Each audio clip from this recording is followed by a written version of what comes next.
Hello everyone, আমি মিতালি। আমার এই একটি সুন্দর মিনি ব্লগে আপনাদের স্বাগত। তো এটা আমার সেকেন্ড মিনি ব্লগ। তো আমি যাব বাবার বাড়ি, তাই তার জন্য একটু রেডি হচ্ছিলাম। তো মাম্মাম আগেই চলে গিয়েছিল ওর দাদুর সঙ্গে। তো দাদু আনতে এসেছিল, তো ও আগেই চলে গিয়েছিল। তো আমি সব কাজ মিটিয়ে তো বেরোবো। তো সকাল থেকে শুরু হয়েছে প্রচণ্ড বৃষ্টি, কিন্তু মাম্মাম বৃষ্টির আগেই পৌঁছে গিয়েছিল। তো খানিকটা আগে থাকতেই খুব বৃষ্টি শুরু হয়েছিল। তো বৃষ্টির মধ্যেই আমি কাজগুলো শেষ করেছিলাম, যদিও বাবার বাড়ি যাওয়ার ভীষণ তাড়া, মানে অনেকগুলো কাজ ছিল আমার। তো ওখান থেকে একবার অঙ্কুরহাটি যাওয়ার ইচ্ছা আছে। সেদিন শুক্রবার ছিল, এটা শুক্রবারের ব্লগ দিলাম। তো আর আমার মা একটু মানে পার্বণও করেছিল, মানে পার্বণ যেটা পিঠে পার্বণ, তো তার জন্যই আমাদের ওখানে যাওয়া। তো এই যে আমি রেডি হয়ে গিয়েছিলাম। তো ইচ্ছা ছিল শাড়ি পরার, কিন্তু বৃষ্টির জন্যে কিছু করতে পারিনি। আর আমি যেহেতু সাইকেল নিয়ে যাব, তো আমার বাপের বাড়ি একটু কাছেই, তো সাইকেল দিয়ে যাব বলে খুব তাড়াতাড়িও করছিলাম।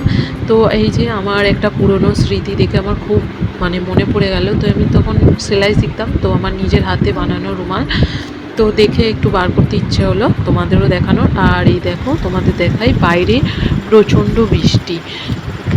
তো এই বৃষ্টির মধ্যেই আমাকে যেতে হবে, কিছু করার নেই। তো প্রচণ্ডভাবেই বৃষ্টি হচ্ছিল, তো আমি তাড়াতাড়ি আমার কাজগুলো শেষ করছিলাম। তো ভিজে জামা কাপড়গুলো তো মেলার জায়গা নেই, তো এখানেই ভিজে জামা কাপড়গুলো অ্যাডজাস্ট করে মেলে দিলাম। আর বাসনগুলো সুন্দর করে গুছিয়ে নেব।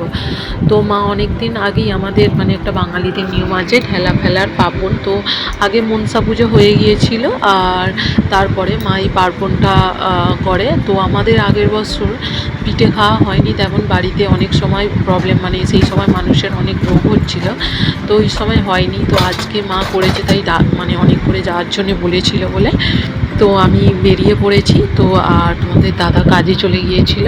তো এই যে আমি সব গুছিয়ে রেখে যাচ্ছি যেহেতু, আর আমি একটু সুন্দরভাবে রেডিও হয়ে নিয়েছিলাম। আর ঠাকুরকে আমার এখনও ধূপ দেওয়া হয়নি, তো একটু ধূপও দেখিয়ে নিলাম।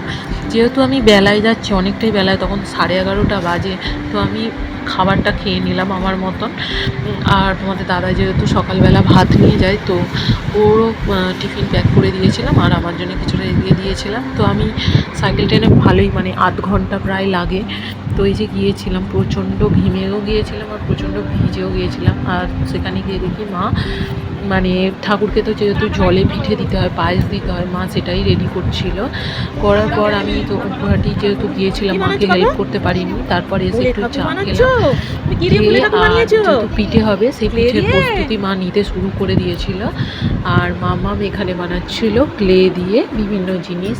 তো ও খুব ছটপটে, ওকে ধরে রাখা মুশকিল। তো ওর পছন্দ মতন কোনো জিনিস পেলে সেটাও করে, বসে থাকে একই জায়গায়। তো এই যে আমরা এখানে পিঠে বানাচ্ছিলাম, এগুলো হচ্ছে আমাদের পুর পিঠে, যেটা কুলি পিঠেও বলো তোমরা।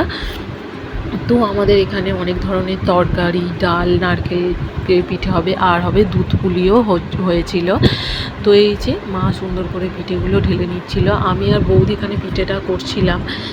তো এই যে একটাও ভাঙেনি। তো দুধ পুলিটা খুব সুন্দর হয়েছিল। তো আমার ভিডিওতে যদি তোমাদের কিছু ভালো লেগে থাকে, অবশ্যই একটা লাইক করে দেবে।